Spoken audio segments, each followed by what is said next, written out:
हमने पिछले एपिसोड में देखा था बाइजू गायब हो जाता है, लेकिन फाइनली यांग जिंग को मिल जाता है। बाइजू उसको बार में लेके जाता है और वहाँ पे कहता है कि तुम कौन सा चूज करोगी, डी या बी। जिस पे यांग जिंग जो है बी चूज करती है। यांग जिंग कहती है बी मतलब नॉट ड्रिंक, तो मैं ड्रिंक नहीं करूँगी, सिर्फ मैं यहीं पे तुम्हारी तरफ देखती रहूँगी और तुम्हारा ध्यान रखूँगी। लेकिन बाइजू कहता है कि तुम्हें कुछ भी नहीं आता। बी मतलब होता है बिल। बिल मतलब तुम्हें जो है पैसे देने पड़ेंगे, अगर जितनी भी मैं ड्रिंक करूँगा उतने तुम्हें पैसे देने पड़ेंगे।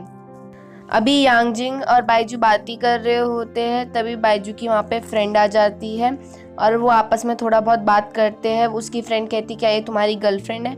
बाइजू कहता है नहीं, ये मेरी असिस्टेंट है। और थोड़ी देर में वो दोनों वहाँ से चले जाते हैं। यांग जिंग को पैसे ना देने पड़े इसलिए यांग जिंग भी ड्रिंक कर लेती है और वो कुछ ज़्यादा ही कर लेती है। एक बार पीती है तो फिर वो और भी ज़्यादा पीने लग जाती है। यांग जिंग बाइजू को एक होटल में लेके जाती है। यांग जिंग बाइजू के पैरों को अपने हाथ से बांध के रखती है ताकि बाई चांस बाइजू उठ जाए और वो भागने की कोशिश करे तो यांग जिंग की नींद खुल जाए और बाइजू को पकड़ ले वो। पर इतनी मेहनत के बाद भी बाइजू भागने में कामयाब हो जाता है। बाइजू एक घर में चले गया होता है, वो घर उसी का ही होता है जो कि बहुत पहले जल चुका था और वहाँ पे सारा सामान जो है बहुत ज़्यादा पुराना हो चुका था। बाइजू स्केच बनाता है और यहाँ पे वो अपनी मॉम को याद करता है। बाइजू के ढेर सारे फैंस कंपनी में आ जाते हैं और कहने लग जाते हैं बाइजू इतने दिनों से इनएक्टिव क्यों है, उनको आपने कहाँ रख रखा है, हमें बाइजू को देखना है, हमें बाइजू को देखना है। यूहान बात को ठीक करने के लिए कहती है कि बाइजू अभी किसी प्रोजेक्ट में गया है और आप लोगों को सरप्राइज देना चाहता है, तो इसलिए किसी को बिना बताए कहीं गया हुआ है। उसी भीड़ में से बाइजू की वो पुरानी वाली फैन निकलती है और कहती है कि बाइजू ने कहा था कि मैं 1 साल तक कोई भी प्रोजेक्ट नहीं कर रहा हूँ, तुम लोग झूठ कह रहे हो। ज़्यादा भीड़ और आवाज़ सुन के यांग जिंग वहाँ पे आती है और कहती है हमें सिर्फ 3 दिन का टाइम दो, बाइजू खुद जो है लाइव आ जाएगा और आप लोगों को बता देगा। इस पे यूहान यांग जिंग को बाद में चिल्लाती है उसके ऊपर कि अभी तो हमें पता भी नहीं है बाइजू है कहाँ पे और तुमने उनसे वादा भी कर लिया कि 3 दिन बाद वो लाइव आएगा। यांग जिंग को वापस बाइजू की वो फैन दिखती है जो कि बस स्टॉप पे बाकी सारे पोस्टर हटा रही थी बाइजू की फ़ोटो के ऊपर से। यांग जिंग से कहती है वो कि मैं उसकी बहुत बड़ी फ़ैन हूँ और यहाँ पे वो यांग जिंग से थोड़े पैसे भी लेती है। वो $50 मांगती है लेकिन यांग जिंग उसको $100 दे देती है और कहती है बाद में कभी दे देना। यहाँ पे मिस लीना बहुत ज़्यादा ख़राब होती है और वही जानबूझ के सीईओ चीन को भड़काती है कि हमें बाइजू को बेच देना चाहिए क्योंकि वो हमें कोई भी बेनिफिट नहीं पहुँचा रहा है। यांग जिंग बाइजू को काफ़ी वॉइस मैसेज भेजती है कि तुम्हारे फैंस तुम्हारा वेट कर रहे हैं, कहीं प्रॉब्लम ना आ जाए, लेकिन बाइजू वो सीन करने के बाद भी रिप्लाई कुछ नहीं देता। यांग जिंग और उसकी फ्रेंड अब बहुत ज़्यादा गरीब हो गए थे, इनके पास रेंट देने के लिए पैसे नहीं थे और यहाँ तक कि इनके पास खाना खरीदने के लिए भी पैसे नहीं होते हैं। जब इनकी मकान मालिक आती है तो ये ऐसे कोशिश करते हैं शांत रहने की ताकि उनको लगे कि अभी कोई घर में है नहीं, ताकि वो मकान मालिक बाद में आए। बाइजू को उसकी बहन फांग ईरान कॉल करती है और कहती है पापा तुम्हें पूछ रहे हैं और तुमसे बात करना चाहते हैं, तुरंत घर में आओ। बाइजू अपनी बहन की बात नहीं टालता और वो आ जाता है घर, अपने पापा से भी बात करता है। उसके पापा कहते हैं कि अगर तुम्हें प्रॉब्लम है और तुम्हें इतनी छुपने की नौबत आ रही है, इससे अच्छा तुम कंपनी से निकल क्यों नहीं जाते हो। मैंने तुम्हें पहले भी बोला था कि मेरी वजह से हो तुम इस इंडस्ट्री में, वरना तुम कुछ भी नहीं हो। तुम्हारी सिंगिंग की वजह से नहीं हो, मैंने पैसे दे रखे इस वजह से हो तुम। यांग जिंग बाइजू की हेयर ड्रेसर के पास जाती है जो कि बाइजू को कॉल करता है और कहता है कि तुम कहाँ हो। बाइजू बताता है कि आज रात मैं इस क्लब में जाने वाला हूँ तो वहाँ पे मिलना। तो यांग जिंग को पता चल जाता है और वो कंपनी का सीईओ चिन अपनी बेटी से बात करता है। उसकी बेटी कहती है डैड मैं आपको बहुत ज़्यादा मिस कर रही थी। तभी मिस लीना वहाँ पे आती है और चिन को उसके ही नाम से बुलाती है, जिस पर उसकी बेटी कहती है कि डैड ये तो मॉम की आवाज़ जैसी नहीं लग रही है, कौन है जो आपको अपने नाम से बुला रही है। जिस पे सीईओ चिन को कहना पड़ता है कि ये कोई कंपनी की एम्प्लॉय है, बड़ी एम्प्लॉय है, इस वजह से मेरे को अपने नाम से बुला रही है, मैं तुमसे बाद में बात करूँगा। यांग जिंग उस बार में जाती है लेकिन उसको कोई भी एंट्री नहीं करने देता। तभी वहाँ पे बाइजू का फ्रेंड दिखता है यांग जिंग को और कहते हैं कि तुम तो वही कल वाली लड़की हो ना। यांग जिंग कहती है हाँ, और वो कहती भी है कि बाइजू तुम्हें दिखा, जिस पे वो उसका फ्रेंड कहता है नहीं मेरे को नहीं दिखा, और यांग जिंग फिर वहाँ से चली जाती है। यांग जिंग को यांग जिंग की फ्रेंड कॉल करती है और कहती है कि एक प्रॉब्लम हो गई है, जिरुई के पैर में चोट लगी है फिर भी वो परफॉर्मेंस दे रहा है। यांगजिंग तुरंत उस कॉन्सर्ट में जाती है जहाँ पे जिरुई बिल्कुल आराम से बैठ के अच्छे से गाना गा रहा था। जिरुई के पैर में ज़्यादा चोट लग रखी थी। यांगजिंग उसके पैरों में दवाई लगाती है। अब इसके बाद जिरुई को डांस वाला भी एक परफॉर्मेंस देना था। यांगजिंग उससे मना करती है, लेकिन जिरुई कहते कि ये मेरा काम है और मुझे करना ही पड़ेगा। बाइजू अपने घर जाता है। वो देखता है यांगजिंग ने सब चीज़ बंद कर रखी है और जगह जगह पे एक कागज़ चिपका के कह रखा है कि अगर तुम्हें ये ऑन करना हो तो मुझे कॉल कर देना, मैंने ये बंद कर दिया है, मैंने ये बिजली बचाने के लिए बंद करा है, ये सब। जिरुई पूरी मेहनत से वहाँ पे अपना काम कर रहा था, बल्कि उसके पैरों में चोट लगी थी, फिर भी वो मेहनत कर रहा था। यांगजिंग जिरुई के सॉन्ग सुनने में बिजी थी और उसने अपना पर्स कहीं और रख रखा था। बाइजू उसको कॉल करता है, लेकिन वो उसका कॉल नहीं उठा पाती, जिस वजह से। जिसके बाद जब ये परफॉर्मेंस कंप्लीट हो जाती है तो सारे के सारे जाते हैं और पार्टी करते हैं खूब। यांगजिंग देखती है बाइजू ने उसको काफ़ी कॉल कर रखी है। यांगजिंग कॉल करती है, लेकिन बाइजू का अब कॉल लग नहीं रहा होता है। यांगजिंग उसको मैसेज कर देती है और कहती है अब मैं बहुत ज़्यादा थक गई हूँ, मैं तुमसे कल बात करूँगी। बाइजू रोड में जाता है मास्क पहन के, जिससे पता ना चले कि वो बाइजू है। वो अचानक से देखता है कोई उसके पोस्टर हटा रहे हैं और वहाँ पे पता चलता है कि बाइजू की पॉपुलैरिटी गिरती जा रही है, इसलिए सब लोग उसके पोस्टर हटा दे रहे हैं। सीईओ की वाइफ यांगजिंग को बुलाती है और कहती है कि तुम जिरुई की बहुत अच्छी दोस्त हो, तुम जिरुई से बात करो कि क्या वो हमारे कंपनी में गाना गाना पसंद करेगा। बाइजू जब मेट्रो में भी ट्रैवल कर रहा होता है तो वहाँ पे कुछ लड़कियाँ भी उसकी ही बुराई कर रही होती है। एक आदमी रोड में गाना गा रहा होता है, लेकिन ज़्यादा लोग उसको देखते नहीं है। तभी वहाँ पे बाइजू जाता है और वहाँ पे गाने गाने लग जाता है, जिसकी वजह से उसका आवाज़ सुन के बहुत सारे लोग आ जाते हैं। और जब गाना ख़त्म होता है तब इन लोगों को पता चलता है ये तो सुपरस्टार बाइजू है। और बाइजू ने गाना सिर्फ और सिर्फ यांगजिंग के लिए गाया होता है, क्योंकि वो अपने साथ यांगजिंग को इमेजिन कर रहा होता है। बाइजू डिनर करने के लिए होटल में जाता है और वहाँ पे भी यांगजिंग को इमेजिन करता है और फटाफट से डिनर ऑर्डर कर लेता है। यांगजिंग जिरुई से मिलती है और कहती है क्या तुम हमारी कंपनी में काम करना पसंद करोगे? कंपनी वालों ने बोला है कि तुम्हें गाना गाना है, तो तुम क्या गाओगे? जिरुई कहता है कि मैं वहाँ पे काम तो करना चाहूँगा, लेकिन मेरी प्रॉब्लम कंपनी से नहीं, मेरी प्रॉब्लम जो है बाइजू से है, क्योंकि वो पैसों के ही चक्कर में आगे बढ़ता रहा है, इसीलिए। जहाँ पे जिरुई और यांगजिंग बैठे होते हैं वहीं पे बगल में एक कपल अपनी गर्लफ्रेंड को प्रपोज कर देता है। और यहाँ पे यांगजिंग भी डिसाइड करती है कि वो जिरुई को आज बता दे, लेकिन वो जैसे ही बताने जाती है तो उसको बाइजू का कॉल आ जाता है। बाइजू डिनर तो कर लेता है, लेकिन वो अपना वॉलेट ले जाना भूल जाता है, जिस वजह से वो यांगजिंग को बुलाता है कि वो पैसे लेके उसके पास आए। जिरुई यांगजिंग को कहता है कि तुम चले जाओ, और यांगजिंग वहाँ पे पहुँच जाती तुरंत और पैसे वैसे देके बाइजू के साथ बाहर निकल आती है। यांगजिंग और बाइजू दोनों आपस में बस बहस ही कर रहे होते हैं, तभी जिरुई का मैसेज आता है कि तुम क्या कर रही हो और तुम ठीक तो हो ना। लेकिन बाइजू यांगजिंग का फ़ोन छीन लेता है और खुद मैसेज कर देता है। बाइजू जिरुई को मैसेज कर देता है this is none of your business, जिसे पढ़ के जिरुई थोड़ा उदास हो जाता है। और जब यांगजिंग भी मैसेज देखती है कि बाइजू ने ऐसा लिख दिया तो वहाँ पे फूट फूट के रोने लग जाती है।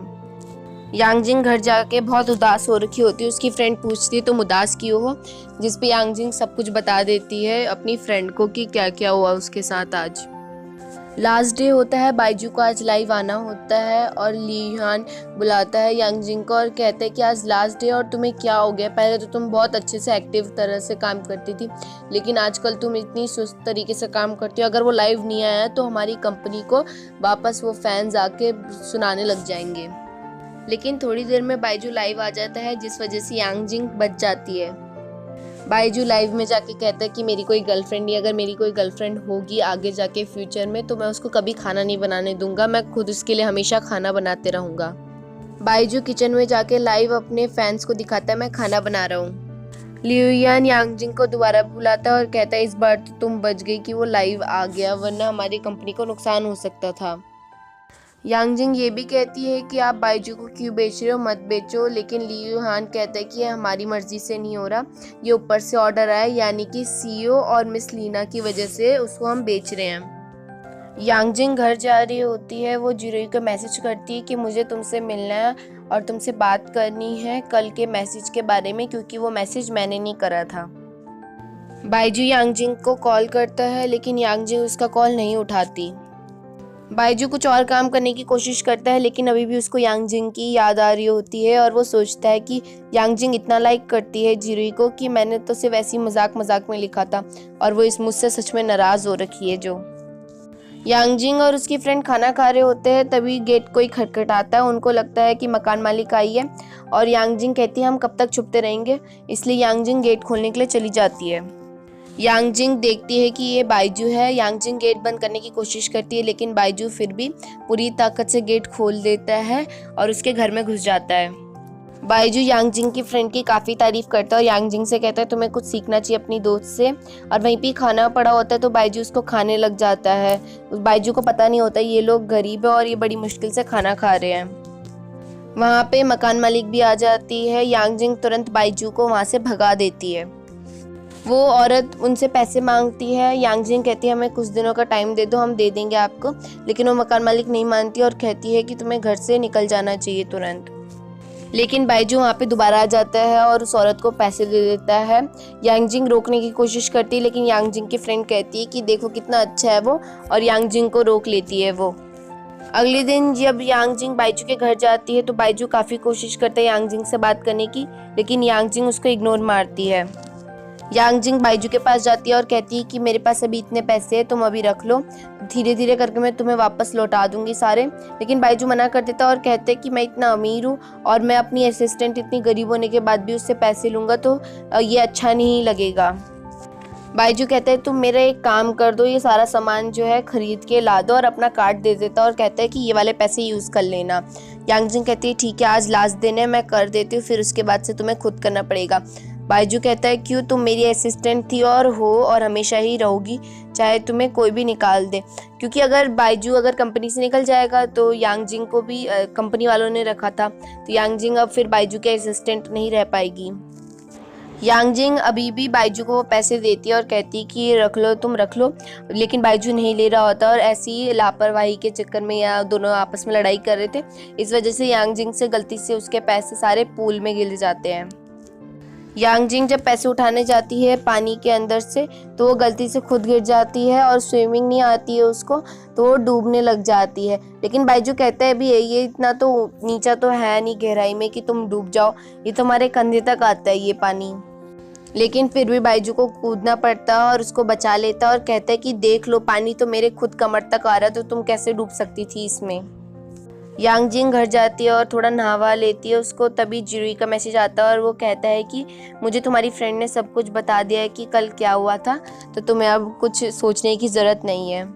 यांगजिंग जब अगले दिन अपने ऑफिस जाती है यूहान उसको बुलाती है और कहती है कि अब उसके बाद तुम क्या करोगी। तो यांगजिंग कहती है ऐसे ही देखती हूँ मैं जॉब ढूंढने की। तो यूहान उसको कहती है कि तुम्हें किसी ने लेटर भेजा है कि तुम उसकी मैनेजर बन जाओ, तो क्या तुम मैनेजर बनना पसंद करोगी उस कंपनी की, जिस पे यांगजिंग हाँ कह देती है। यांगजिंग ऑफिस से सीधा घर जाती है और वो देखती है, कमरा खोलती है कि बाइजू की फ़ैन वहाँ पे सो रही थी। यांगजिंग कहती है तुम घर में कैसे, अंदर कैसे घुसी, वो भी हमारी बिना मंजूरी के। तब वो कहती है कि तुम्हें ना गेट को ठीक करवा लेना चाहिए, कोई भी चोर ऐसे घुस सकता, तुम्हारा गेट थोड़ा ख़राब था इसीलिए आई। और उसने यांगजिंग के 2-3 कपड़े भी पहन रखे थे, जिस वजह से यांगजिंग गुस्सा हो जाती है और कहती है मेरे तुरंत ये कपड़े उतारो। वो भूखी होती है तो इस वजह से यांगजिंग को उसको खाना खिलाना पड़ता है, लेकिन उसके घर में खुद खाना नहीं होता तो वो बाहर लेके जाती है उसको रेस्टोरेंट में खाना खिलाने के लिए। उस लड़की की मॉम को पसंद नहीं था कि वो बाइजू की फ़ैन है, इस वजह से उसकी मॉम ने और उसकी बहस हो गई थी, तो वो घर छोड़ के आ गई थी और वो जाने लगती है। तो यांगजिंग कहती है तुम अब रहोगी कहाँ पे इतनी रात को। वो जाने लगती है लेकिन वो रुकती नहीं है। यांगजिंग फिर भी उसका पीछा करती है और कहती है कि तुम मेरे घर में रुक जाओ आज के लिए। यांगजिंग की जब फ्रेंड आती है और कहती है कि तुमने इसको घर में क्यों रखा, तब यांगजिंग कहती है कि हम एक अकेली लड़की को ऐसी रात को अकेले नहीं छोड़ सकते थे, इसलिए मैंने इसको घर में बुला लिया। यांगजिंग और उसकी फ्रेंड अगले दिन अपने काम के लिए निकल जाते हैं, लेकिन उनको डर लगता है कि कहीं वो चोरी ना कर ले कुछ सामान। और वो लड़की कुछ ऐसे ही करती है, वो अपने सारे दोस्तों को बुला लेती है घर में और वो खूब पार्टी करने लग जाती है। और वो यांगजिंग और उसकी दोस्त का सामान भी यूज़ करने लग जाते हैं और उनके कपड़े भी पहन के फ़ोटो वोटो खिंचवाते हैं। वो लड़की यांगजिंग के थ्रू बाइजू से भी मिलना चाहती थी और उसके फ्रेंड्स कहते हैं कि तुम कब तक मिलोगी, तो वो लड़की कहती है कि बहुत जल्द मैं मिल लूँगी। यांगजिंग उस लड़की को कॉल करती है और कहती है कि तुम अभी कर क्या रही हो। जब यांगजिंग आवाज़ सुनती है तो कहती है कि कुछ है क्या घर में, इतना शोर कहाँ से आ रहा है। लेकिन वो लड़की कहती है कि कुछ नहीं, मैं तो घर की सिर्फ सफाई कर रही हूँ, इस वजह से तुम्हें लग रहा है, मैं थोड़ी थक गई हूँ, मैं तुमसे बाद में बात करूँगी। लेकिन वहाँ पे यांगजिंग की फ्रेंड आ जाती है वहाँ पे और अपनी घर की हालत देख के वो शॉक्ड रह जाती है और उन सारे दोस्तों को घर से बाहर निकाल देती है, साथ ही साथ उस लड़की को भी। जीरोई डांस की प्रैक्टिस करता है लेकिन उसके पार्टनर्स जो थे वो बिल्कुल सुस्ताई में काम कर रहे थे, जिस वजह से वो थोड़ा रेस्ट लेता और कहता है उनमें से हेड से कि तुम लोग इतने आराम से क्यों काम कर रहे हो। जिस पे वो कहती है कि आप पे ही ध्यान देते हैं बॉस, हम पे तो ध्यान देते ही नहीं है, हम सबको मुश्किल से कभी 1000 या कभी 2000 ही मिल पाते हैं महीने में और आप ही को ही ज़्यादा पैसे मिलते हैं। जीरी यांगजिंग की फ्रेंड को कॉल करता है और कहता है कि ये कंपनी वाले तुम्हारे दोस्तों को या मतलब तुम्हारी टीम को कम पैसे क्यों दे रहे हैं। जिस पे वो कहती है कि तुम्हें पता चल गया, इसका मतलब हमारे जो है बॉस भी खुद ही अभी कर्जे में, मतलब थोड़ा नुकसान हो रखा है हमें, और हमारे बॉस चाहते नहीं थे कि तुम्हें पता चले, वरना तुम हमारी कंपनी को ज्वाइन नहीं करते। इस वजह से उन्होंने तुम्हें ऐसा दिखा रखा है कि हमारी कंपनी अभी ठीक ही ठाक है और इसलिए तुम्हें ज़्यादा पैसे देते हैं और हमें थोड़ा कम देते हैं। यांगजिंग घर में आती है तो वो तुरंत अपनी फ्रेंड को आवाज़ लगाती है और कहती है कि मेरे घर की हालत ऐसी कैसे हुई। तब उसकी फ्रेंड बता देती कि सारा उस लड़की ने करा था और मैंने उसको अब घर से बाहर निकाल दिया है, और उल्टा उन्होंने हमारे कपड़े पहने थे और जाते जाते ये बोलते गए कि तुम्हारे कपड़े कितने पुराने ज़माने के हैं। बाइजू की उसी फ्रेंड का बर्थडे होता है जो कि उसको बार में मिली थी और बाइजू अपने घर में उसके लिए पार्टी रखता है, इसी वजह से उसके सारे दोस्त भी वहाँ पे आए होते हैं। बाइजू उस लड़की को गिफ्ट में एक नेकलेस देता है जिस पे वो कहती है कि क्या तुम मुझे पहनाने में मदद करोगे, लेकिन बाइजू कह देता है तुम खुद पहन लो ना प्लीज़। बाइजू वहाँ पे आराम से बैठा होता है, तभी वहाँ पे बाइजू का फ्रेंड आता है और कहता है कि शायद से वो जो है तुम्हें लाइक करती है और वो तुम्हें पहले से लाइक करती थी लेकिन उसने तुम्हें कभी बताया नहीं है। जीरो स्टार एंटरटेनमेंट कंपनी की बात मान लेता है और वहाँ पे सिंगिंग करने के लिए आ जाता है और वो पहली बार में ही बहुत अच्छा सिंग करता है जिससे सारे के सारे उसकी तारीफ करते हैं। जीरुई के वहाँ से जाने के बाद यांगजिंग को उस लड़की का कॉल आता है और वो कहती कि मैंने तुम्हारे कमरे में सारे के सारे वो हैंकरचिफ और सारे फ़ोटोज़ बाइजू के रख रखे हैं, मैं उसकी बहुत अच्छी फ़ैन हूँ क्योंकि मैं अब मरने जा रही हूँ यहाँ से। जिस वजह से यांगजिंग बहुत ज़्यादा घबरा जाती है और वो तुरंत बाइजू को कॉल करती है। यांगजिंग अपनी कंपनी को भी कहती है कि बाइजू की फ़ैन जो है सुसाइड करने वाली है, शायद से हमें उसको बचाना चाहिए, लेकिन कंपनी वाले सपोर्ट नहीं देते और कहते हैं कि कुछ हो गया तो केस हमारे ऊपर ही आ जाएगा और कंपनी वैसे भी डूबी हुई है और भी ज़्यादा डूब जाएगी। बाइजू का हेयर ड्रेसर भी आया होता है और कहता है कि तुम इतने अमीर हो इसलिए वो तुम्हें जो है अपना बॉयफ्रेंड बनाना चाहती है, इसलिए वो तुम्हारे से इतना क्लोज आ रही है। लेकिन बाइजू कहता है ऐसा कुछ भी नहीं है, वो खुद उल्टा मेरे से ज़्यादा अमीर है और वो अगर क्लोज भी आना चाहती तो मैं कौन सा उसको लाइक करता हूँ। यांगजिंग बाइजू को कॉल करती है लेकिन बाइजू काट देता है। फिर बाद में यांगजिंग मैसेज कर देती कि वो तुम्हारी फ़ैन सुसाइड करने वाली है, जिस वजह से बाइजू तुरंत उस पार्टी से निकल जाता है। वो लड़की बिल्कुल छत के टॉप पे चली जाती है, उसकी मॉम उसको काफ़ी रोकती है और कहती है वापस आ जाओ वापस आ जाओ, लेकिन वह नहीं आती। वहाँ पे बाइजू आ जाता है और कहता है कि अगर तुम मेरी सच में फ़ैन हो तो क्या तुम ऐसे करके सुसाइड करोगी जिससे जो है मेरी खुद बदनामी हो जाएगी। और बाइजू उसको वापस आने के लिए कहता है, जिस वजह से वो लड़की मान जाती है और वापस आ जाती है। लेकिन अब उस लड़की की मॉम खुद जाती है सुसाइड करने के लिए और कहती कि इस लड़की ने अपनी मॉम से ज़बान लड़ाई, वो भी सिर्फ एक हीरो की वजह से, और वो वहाँ से जाने लगती है। लेकिन गलती से उसकी मॉम का हाथ यांगजिंग को लग जाता है और यांगजिंग नीचे गिर जाती है। बाइजू यांगजिंग को बचाने के लिए उसके पीछे पीछे खुद भी कूद जाता है, लेकिन बाइजू क्या करता है खुद उल्टा हो जाता है ताकि यांगजिंग को ज़्यादा चोट ना लगे और दोनों के दोनों साथ में नीचे गिर जाते हैं। कुछ देर बाद यांगजिंग को होश आती है तो वो हॉस्पिटल में होती है। वो डॉक्टर कहते हैं तुम तो ठीक ही हो, लेकिन वो लड़के को ज़्यादा चोट लग रखी है क्योंकि अगर वो अकेले में गिरता तो उसको उतनी चोट नहीं लगती, लेकिन उसने जो है अब तुम्हारा बोझ भी अपने ऊपर ही रख दिया था, जिस वजह से वो ज़्यादा ही इंजर्ड हो गया है। यांगजिंग बाइजू से मिलने जाती है और उसको थैंक यू और सॉरी भी कहती है। और बाइजू को फिर वॉशरूम लगी होती है तो वो यांगजिंग से कहता है कि तुम मुझे वॉशरूम लेके जाओगी। यांगजिंग जब बाइजू को वॉशरूम लेके जाती है तो वो बॉटल उसकी वहीं पे उतार के रख देती है और जब वापस जाती है तो वो बॉटल लगाना भूल जाती है बाइजू के शरीर से। बाइजू की अब पॉपुलैरिटी बहुत ज़्यादा बढ़ जाती है क्योंकि उसने अपने फ़ैन के लिए खुद की कुर्बानी लगाई, और जिस वजह से वहाँ पे कंपनी का सीईओ आता है और कहता है कि हमें ये पॉपुलैरिटी गंवानी नहीं चाहिए, या तो हमें कुछ मिल जाएगा और या तो हमें नुकसान हो जाएगा। रात को यांगजिंग जब बाइजू से मिलने जाती है तो उसको बहुत तेज़ बुखार आ रखा होता है और उसको सांस लेने में भी काफ़ी प्रॉब्लम हो रही होती है। यांगजिंग जब डॉक्टर को बुलाती है तो डॉक्टर कहता है इसकी बॉटल यहाँ से किसने निकाली। तब यांगजिंग को याद आता है कि मैंने गलती से निकाली थी लेकिन लगाना भूल गई थी, जिस वजह से यांगजिंग को काफ़ी पछतावा होता है, और जिस वजह से यांगजिंग पूरी रात वहीं पे बाइजू के बगल में आराम कर लेती है। अगले दिन बाइजू के फैंस हॉस्पिटल में आ जाते हैं और वहाँ पे बहुत ज़्यादा भीड़ हो जाती है।